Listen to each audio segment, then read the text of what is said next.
Beyond Reality Podcast. We are back with another exclusive episode. Please like and subscribe to the channel. What's good, everybody? I'm here today at Charlotte Beach here in Rochester, New York. Here with my brother Jeffery Bouie. You know, he took the time out today to give me this exclusive, interview. You know, he's going to touch on stuff that happened in his life, a few things. You know, you guys going to be very entertained with this, session right here. But yeah, this is my brother Bouie. Know him for almost 15 years now. And work with this man. This guy is like my dad. Very honest. One of the smoothest brothers you ever know. The freshest, cleanest. For all, everybody that know Bouie, y'all know how he is. But Bouie, what's good, man? How you feeling today? Oh, man, everything good, man. Everything good, bro. Yeah, man, let's jump into it. So, yes, sir. Like I said, Bouie going, tell us, a little bit of his life story and how he, got to where he is today. So, Bouie, far as like, a lot of people don't know, what being addicted to drugs and recovery and, all that. Let everybody know, like, how your story went, when you first got in, started using drugs and, your recovery, what kind of drugs you was using, let everybody know. Yeah, so it's like, man, listen, I grew up Christian my whole life. I ain't started doing drugs till I was like 21. Something in there. I had a failed marriage and I needed something to cope with, so I started drinking alcohol. Then I developed ulcers, and then I started smoking weed. It progressed just like that. I said heroin was never a thing because I wasn't a needle person. But then I started sniffing cocaine. I went right into a bathroom at the Calabash, old Calabash in Rochester downtown that people remember. I went in there and the guy was sniffing because it was an upper class sort of type thing. And he said, "You want to try it?" And I tried it. You ain't gonna get that when you're smoking no crack. Now the crack a different thing. But with the powder, you understand what I'm saying? People was letting you sniff on that sharing and all that other stuff. But then later on down the line, I got introduced to the base joints. Listen, that ain't no joke right there. Took your man away for a whole lot of years, man. 13, 14 years. Then I went through the process of trying to get myself clean. Going to all these different rehabs. I've been through like 10 rehabs before I finally got it right, man. But, I kept it going. So, my addictions was basically alcohol, powder cocaine, and crack cocaine. It was all around cocaine. Oh, wow. Yeah. Now, what I've been hearing, familiar with people that, use drugs. Is it true statement when they said, like, once you tasted your first hit or whatever, they say that's like, from then on, you always chasing that same high? Is that accurate? It's accurate because I didn't know if it was, because I never did like the stem or the pipe. I never smoked the pipe. But when I had that first base joint, listen here, man, that was it for me. You know what I'm saying? I wish I had never got to that point because I liked smoking marijuana. You know what I'm saying? But when I added the cocaine with it, I could never do marijuana alone after that, man. So it really is like that. You're still chasing that first high, and you never get enough, man. And it's like, once you start, if you get paid $600, it ain't stopping to that whole $600 going.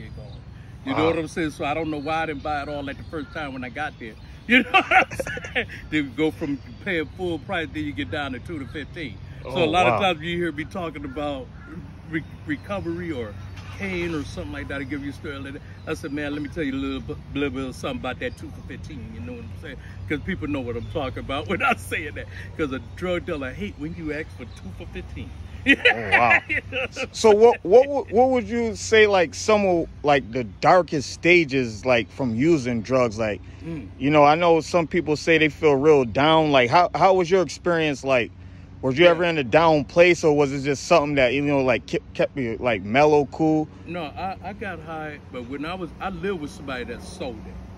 So a lot of times I have it. And I have one of those personalities that people just like to be around me for some reason. So a lot of guys got me high for free. So I never really had to do a whole lot of stuff that a lot of people did. And then with the people say it's what they call it, by the grace of God, there go I. But if you ain't the type of person to do them things like with the man to my sleeping with others, I ain't gonna never do that. Ain't enough dope in the world. But I'm gonna tell you right now, ain't enough dope in the world They said if I keep going, I would go get there. I can't see myself ever getting there. But you know what? I'm glad I'm done with it now, so I won't have to find out. But it's just like some people just went to the extreme. I went to extremes though. I stole when I thought I would never steal. That's what really got me on track with the recovery, because I started stealing. And then stealing from somebody that I cared about. That's a sad thing. Then with all the relapses in my marriage, it almost destroyed my marriage. So that was a very, very, very, very dark place, because I met my wife when I was in recovery. And I knew from the first time I saw her, I knew I would go marry her, because my daughter, her mother was an addict, and she gave her to me when she was 1. So when my daughter was about 2 years old, I saw my wife at a Kingdom Hall on one of Jehovah's Witnesses, and I saw her go down and talk to my daughter and said, "Who do you belong to?" And I said, I told her brother that I was away from her. And as soon as I looked over, I said, I'm gonna marry her, and I did. Oh wow, that's nice. That's now, have you ever took place in like selling drugs, or were you just using them? I sold them too. I sold them because I lived with somebody that had the dope, the weight, whatever, and I was living with him, so he would go and hang out and chill and stuff like that, and I would stay all day and sell the dope. So I sold the dope basically. So I was selling, but like big time or nothing, I wasn't big time, and I never owned my own weight, because all I would go do was get high with it. So just to keep it real, I would have been like that Biggie song said, "Never get high on your own supply." I skipped that one. I skipped that one.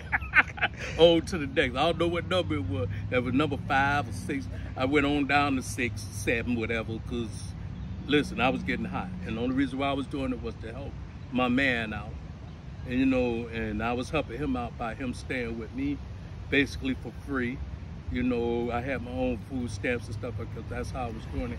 But I helped him by selling. Wow. That's how it went. Wow, man. Yep. Intense, man. Yep. Got a lot of backstories there, man. Like I said, a lot of people, they're embarrassed, to share their story, or, talk about them using drugs, or even trying to recover. So, as far as your recovery, how did you, get over, the drug addiction? Well, my last use was 4 years ago. And I went to a place called Salvation Army. And I said, when I was in Salvation Army, I went in there because me and my wife broke up. I was staying in a nice place way down Long Pond. You know where it's at. You were staying there too. Mm-hmm. And I was staying the night. When I came home, my wife moved out and she moved into someplace else. And I knew I should have got some help, but I didn't. And I was trying to protect my disease or whatever. So it's just that I got to the point where, when I went in there, it took about 1.5 years, me being gone and constant drinking every day and getting high. And I don't remember a lot of it, you know what I'm saying? But I know for a fact that I need to get some help, because I knew that one day, how you doing? That one day was like, hey, I woke up and I had to shock myself awake, and I thought that I was gonna die. So the next day, the same friend that I had that was selling, I told him, I said, I gotta go get some help. Next thing came out is why don't you wait a week? After that, I knew I needed to get away, because it was his birthday the next week, but I did like this. Nah, I went and made the arrangements, and I went and got myself together in Salvation Army, and that's just what I did. But what was different about this time, that's gonna make it different from last time, yeah, I stopped using the drugs, but I didn't stop drinking the beer. This time I knew if I stopped drinking, because that's how I got my first 8 or 9 years, because I wasn't doing nothing. But as soon as I went back to drinking, it always led back to that. So for the last 17 years, me and my wife was married, I'd have had like 3 or 4 relapses during that time.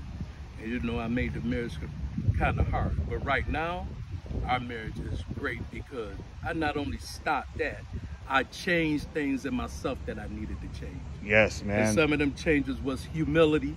I became humble. I'm very arrogant and I'm very haughty before. But now I work on humility. Humility is the ticket. And then if you say you love somebody, you got to show them you love them. So this right here, I work on my recovery because I really do love my wife. And I love myself too. So that's another reason why I don't never want to be there no more. But plus, I had to think more about her than myself. And that's what humility is. Yes, it takes a real man, to change his life around, especially, being, using the drugs. And, it's just, like I said, always, since I've known you, I always tip my hat off to you. You always kept it real with me, you always share, your story. And so by you using the drugs, did that lead anywhere like into like depression or anything else? That's another thing I had to find out too. Before this last use, I found out that I had depression. Now, I didn't know I had depression. Then I mentioned it to my sister that the doctor thought I had it. She said, "Oh yeah, Jeff, it worked. It runs in the family." I said, "Why you didn't tell me?" So it's good to talk with people in the family about what's going on with you so they can let you know what's in your family. My mother, all those years when I was growing up, I didn't know she was depressed. She didn't go many places. You know what I'm saying? And she stayed, and I stayed around her a lot, but I didn't know she was depressed. But depression, I found out I had that, and then more deals with anxiety. Your mind won't stop racing, and you worry about things that you really, truly can't do nothing about, and you can't control that. So your mind is never at rest. So with that, the drugs help you to sort of balance that out. That's what the doctor told me. And then 5 years of being clean, it started expressing itself again. So I take meds for it with my doctor. I work around with my doctor with that. And if you take your meds, don't try to quit your meds on your own. He got to help you wean off of them if you're on medication. Just don't stop, because you're going to be back doing the old stuff, the old behavior that caused you to be in the place that you in. So it's like, I was only getting high because it was aiding me with my depression. But now I'm on my medication proper. I go to my doctor, I do my refill, take my medication once time a day like I'm supposed to. Take it in the evenings at around the same time. And it works good, and it helps my mind to slow down so I can get some sleep. Because I didn't even know I had it. And I had been like that for a long time. Once me and I'm talking about into my teenage years. I was going through it and didn't know it because we didn't have a whole lot of money and stuff growing up. So it was a lot of things I could be depressed about. But my mother had a nice home. We had a nice home and everything. But with me, it was always, I was upset about things that I didn't have instead of the things I had. You know? Right, man. Yeah, there's a lot of people out here that's going through, depression, using drugs, trying to recover from drugs. And, definitely appreciate you, sharing your story. You can touch your audience. Yeah, man. Hopefully, this interview can, inspire people, to get off drugs, recover, how to handle depression, or if they're in depression, go get some help. There's plenty of places, no matter where you live at in every city that, you can get the proper help, medicine Armies. And like you said, the Salvation Army, this, we only you live. don't need no medical for that. Right. That's why I said the Salvation Army, because you go in there, they give you a couple of days of rest, but after that you're on that truck or you in that warehouse working, but you live in there, and it's helping you to get a work ethic, for one thing. And then, you be responsible for yourself. So it's like you're paying for your food, your room, and your board by the work that you do. They taking care of you there so that you could be a functioning member of society. Wow. Yeah, man. So, we all only live once. Everybody, man, protect your peace, man. Health is wealth. Trust the process, Yep. This, stay above ground, trust God and whatever religion you believe in. So I've been knowing, like I told you guys, Jeff for over 15 years now. And since I've known him, he's been a Jehovah's Witness. So, tell everybody like how it is as far as, people that's not educated with the Jehovah's Witness religion. Yeah, like you said, I'm a Jehovah's Witness. The whole point is people say that being a Jehovah's Witness is like being in a cult. We are not a cult. That's the truth. Because when you're in the cult, you worshiping a man. We don't worship a man. Another myth is we don't believe in Jesus Christ. That ain't true. Because what's the basis of our faith if we don't believe in Jesus Christ? but Jehovah is Jesus Christ's Father. So that's why we call it Jehovah. Jesus Christ never took anything away from his Father. That's the most important thing. When he was here with people, a guy said, a good teacher. If you read in the book of John, he did like this. Why you call me good? Jesus Christ wasn't saying he wasn't good. He was saying everything that I am is because of my Father. He said, I came to do the will of the one that sent me. Who is he talking about? His Father, Jehovah. You know what I'm saying? The Father is greater than I am. He's putting his Father above himself. Jesus Christ came here to do what he had to do, die for us, for our sins. And that helps us now to be able to serve Jehovah properly and be avenged for our sin. A life for a life. Adam put us in imperfection.